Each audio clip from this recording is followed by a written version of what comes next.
अथ चतुर्दशोऽध्यायः। गुणत्रय विभागयोग।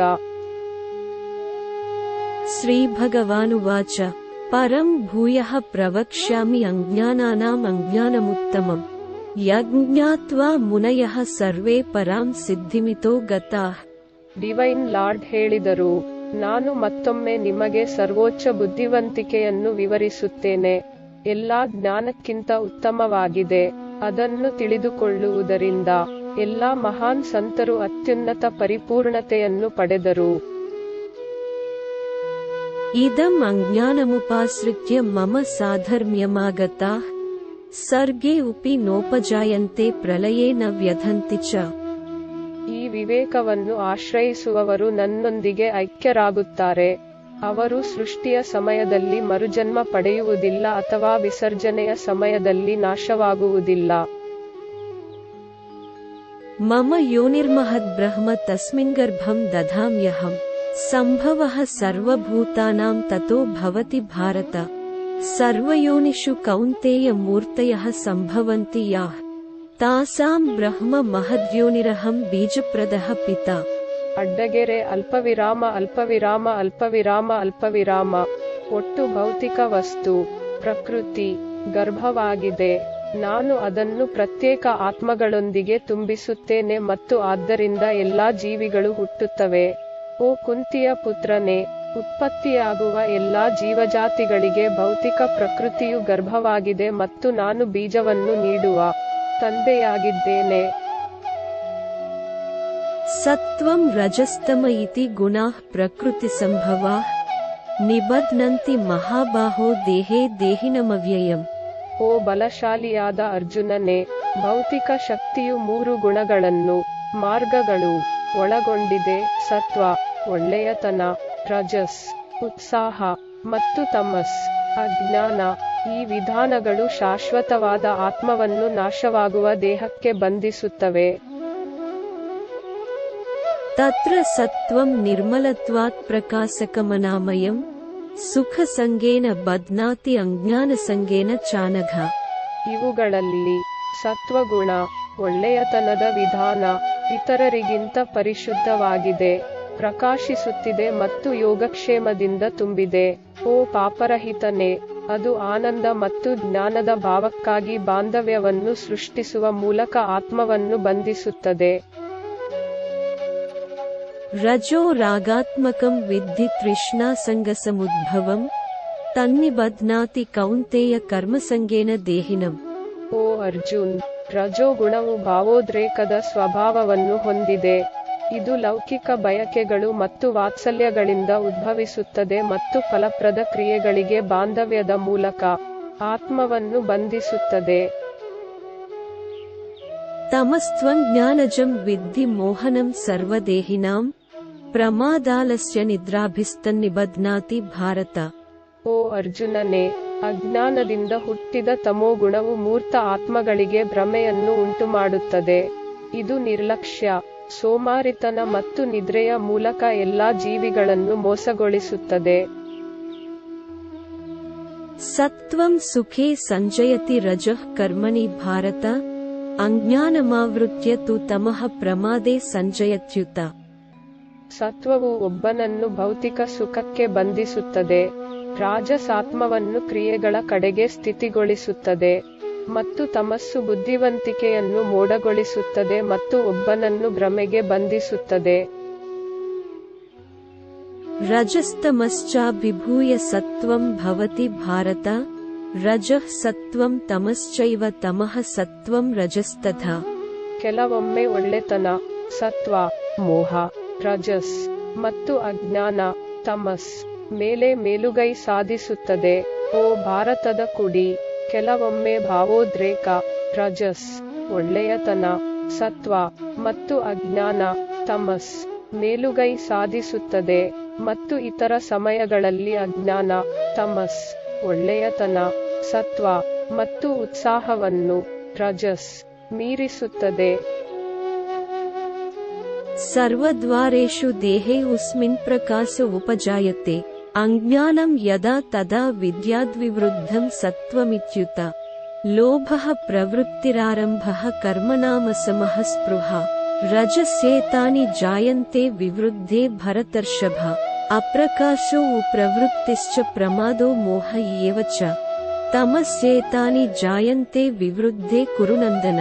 ಅಡ್ಡಗೆರೆ ಅಲ್ಪವಿರಾಮ ಅಲ್ಪವಿರಾಮ ಅಲ್ಪವಿರಾಮ ಅಲ್ಪವಿರಾಮ ಅಲ್ಪವಿರಾಮ. ದೇಹದ ಎಲ್ಲಾ ದ್ವಾರಗಳು ಜ್ಞಾನದಿಂದ ಪ್ರಕಾಶಿಸಲ್ಪಟ್ಟಾಗ ಅದು ಒಳ್ಳೆಯತನದ ದ್ಯೋತಕವೆಂದು ತಿಳಿಯಿರಿ. ಭಾವೋದ್ರೇಕವು ಪ್ರಧಾನವಾದಾಗ ಓ ಅರ್ಜುನ್, ದುರಾಶೆ, ಪ್ರಾಪಂಚಿಕ ಲಾಭಕ್ಕಾಗಿ ಶ್ರಮ, ಚಡಪಡಿಕೆ ಮತ್ತು ಹಂಬಲದ ಲಕ್ಷಣಗಳು ಬೆಳೆಯುತ್ತವೆ. ಓ ಅರ್ಜುನ್, ಅಜ್ಞಾನ, ಜಡತ್ವ, ನಿರ್ಲಕ್ಷ್ಯ ಮತ್ತು ಭ್ರಮೆ ಇವು ಅಜ್ಞಾನದ ವಿಧಾನದ ಪ್ರಮುಖ ಚಿಹ್ನೆಗಳು. ಯದಾ ಸತ್ವೇ ಪ್ರವೃದ್ಧೇ ತು ಪ್ರಲಯಂ ಯಾತಿ ದೇಹಭೃತ್ ತದೋತ್ತಮವಿದಾಂ ಲೋಕಾನಮಲಾನ್ ಪ್ರತಿಪದ್ಯತೆ ರಜಸಿ ಪ್ರಲಯಂ ಗತ್ವಾ ಕರ್ಮಸಂಗಿಷು ಜಾಯತೆ ತಥಾ ಪ್ರಲೀನಸ್ತಮಸಿ ಮೂಢಯೋನಿಷು ಜಾಯತೆ. ಅಡ್ಡಗೆರೆ ಅಲ್ಪವಿರಾಮ ಅಲ್ಪವಿರಾಮ ಅಲ್ಪವಿರಾಮ ಅಲ್ಪವಿರಾಮ ಅಲ್ಪವಿರಾಮ.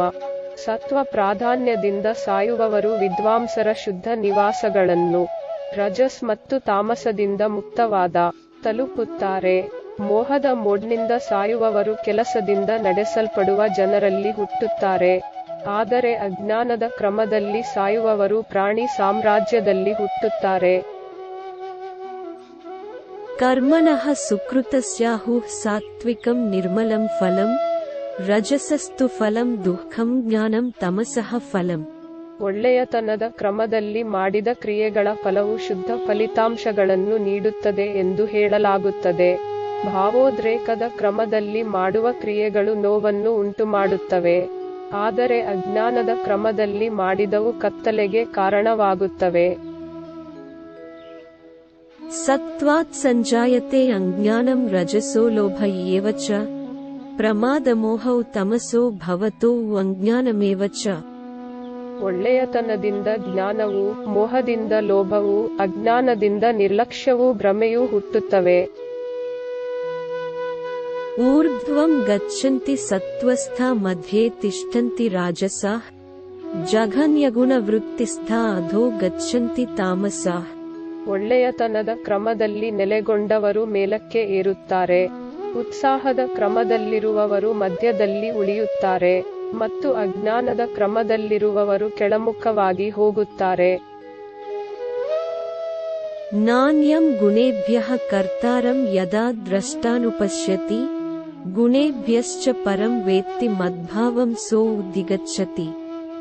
ಎಲ್ಲಾ ಕೆಲಸಗಳಲ್ಲಿ ಮೂರು ಗುಣಗಳ ಹೊರತಾಗಿ ಯಾವುದೇ ಕ್ರಿಯೆಯ ಕಾರಕವಿಲ್ಲ ಎಂದು ಜ್ಞಾನಿಗಳು ನೋಡಿದಾಗ ಮತ್ತು ಅವರು ನನ್ನನ್ನು ಈ ಗುಣಗಳಿಗೆ ಅತೀತ ಎಂದು ತಿಳಿದಾಗ ಅವರು ನನ್ನ ದೈವಿಕ ಸ್ವರೂಪವನ್ನು ಪಡೆಯುತ್ತಾರೆ. ಗುಣಾನೇತಾನತೀತ್ಯ ತ್ರೀಂದೇಹಿ ದೇಹಸಮುದ್ಭವಾನ್ ಜನ್ಮ ಮೃತ್ಯುಜರಾ ದುಃಖೈರ್ವಿಮುಕ್ತೋ ಮೃತಮಶ್ನುತೆ.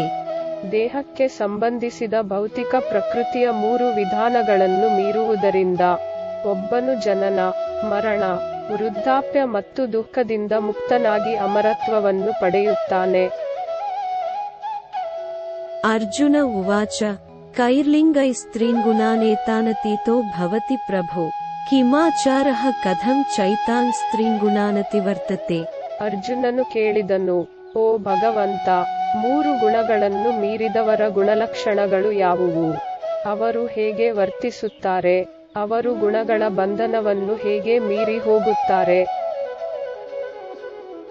ಶ್ರೀ ಭಗವಾನುವಾಚ ಪ್ರಕಾಶಂ ಚ ಪ್ರವೃತ್ತಿಂ ಚ ಮೋಹಮೇವ ಚ ಪಾಂಡವ ತದ್ವೇಷ್ಟಿ ಸಂಪ್ರವೃತ್ತಾನಿ ನ ನಿವೃತ್ತಾನಿ ಕಾಂಕ್ಷತಿ ಉದಾಸೀನವದಾಸೀನೋ ಗುಣೈರ್ಯೋ ನ ವಿಚಾಲ್ಯತೆ ಗುಣಾ ವರ್ತಂತ ಇತ್ಯೇವ ಯೋ ವತಿಷ್ಠತಿ ನೇಂಗತೆ.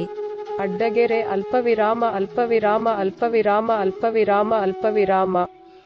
ಪರಮಾತ್ಮನು ಹೇಳಿದನು, ಓ ಅರ್ಜುನನೇ, ಮೂರು ಗುಣಗಳಿಗೆ ಅತೀತವಾಗಿರುವ ವ್ಯಕ್ತಿಗಳು ಪ್ರಕಾಶವನ್ನು, ಸತ್ವದಿಂದ ಹುಟ್ಟಿದ್ದು, ಚಟುವಟಿಕೆಯನ್ನು, ರಜಸ್ಸಿನಿಂದ ಹುಟ್ಟಿದ್ದು ಅಥವಾ ಭ್ರಮೆಯನ್ನು ಸಹ ದ್ವೇಷಿಸುವುದಿಲ್ಲ. ಇವುಗಳು ಹೇರಳವಾಗಿ ಇರುವಾಗ ಅಥವಾ ಅವು ಇಲ್ಲದಿರುವಾಗ ಅವುಗಳಿಗಾಗಿ ಹಂಬಲಿಸುವುದಿಲ್ಲ. ಅವರು ಪ್ರಕೃತಿಯ ವಿಧಾನಗಳಿಗೆ ತಟಸ್ಥವಾಗಿರುತ್ತಾರೆ ಮತ್ತು ಅವುಗಳಿಂದ ತೊಂದರೆಗೊಳಗಾಗುವುದಿಲ್ಲ. ಗುಣಗಳು ಮಾತ್ರ ಕಾರ್ಯನಿರ್ವಹಿಸುತ್ತವೆ ಎಂದು ತಿಳಿದುಕೊಂಡು ಅವರು ಅಲುಗಾಡದೆ ಆತ್ಮದಲ್ಲಿ ಸ್ಥಾಪಿತರಾಗುತ್ತಾರೆ. ಸಮದುಃಖ ಸುಖಃ ಸ್ವಸ್ಥಃ ಸಮಲೋಷ್ಟಾಸ್ಮಕಾಂಚನಃ ತುಲ್ಯಪ್ರಿಯಾ ಪ್ರಿಯೋ ಧೀರಸ್ತುಲ್ಯನಿಂದಾತ್ಮ ಸಂಸ್ತುತಿ ಮಾನಾಪಮಾನಯೋಸ್ತುಲ್ಯಸ್ತುಲ್ಯೋ ಮಿತ್ರಾರಿಪಕ್ಷಯೋ ಸರ್ವಾರಂಭ ಪರಿತ್ಯಾಗಿ ಗುಣಾತೀತಃ ಸ ಉಚ್ಯತೆ. ಅಡ್ಡಗೆರೆ ಅಲ್ಪವಿರಾಮ ಅಲ್ಪವಿರಾಮ ಅಲ್ಪವಿರಾಮ ಅಲ್ಪವಿರಾಮ ಅಲ್ಪವಿರಾಮ. ಸುಖ ಸಂಕಟದಲ್ಲಿ ಸಮಾನವಾಗಿರುವವರು, ಸ್ವಯಂನಲ್ಲಿ ಸ್ಥಾಪಿಸಲ್ಪಟ್ಟವರು. ಅವರು ಒಂದು ಉಂಡೆ, ಕಲ್ಲು ಮತ್ತು ಚಿನ್ನದ ತುಂಡನ್ನು ಸಮಾನ ಮೌಲ್ಯವಾಗಿ ನೋಡುತ್ತಾರೆ. ಆಹ್ಲಾದಕರ ಮತ್ತು ಅಹಿತಕರ ಘಟನೆಗಳ ನಡುವೆ ಒಂದೇ ಆಗಿರುವವರು. ಯಾರು ಬುದ್ಧಿವಂತರು? ದೂಷಣೆ ಮತ್ತು ಹೊಗಳಿಕೆ ಎರಡನ್ನೂ ಸಮಚಿತ್ತದಿಂದ ಸ್ವೀಕರಿಸುವವರು. ಗೌರವ ಮತ್ತು ಅವಮಾನದಲ್ಲಿ ಒಂದೇ ಆಗಿರುವವರು. ಮಿತ್ರ ಮತ್ತು ವೈರಿ ಇಬ್ಬರನ್ನೂ ಸಮಾನವಾಗಿ ಪರಿಗಣಿಸುವವರು.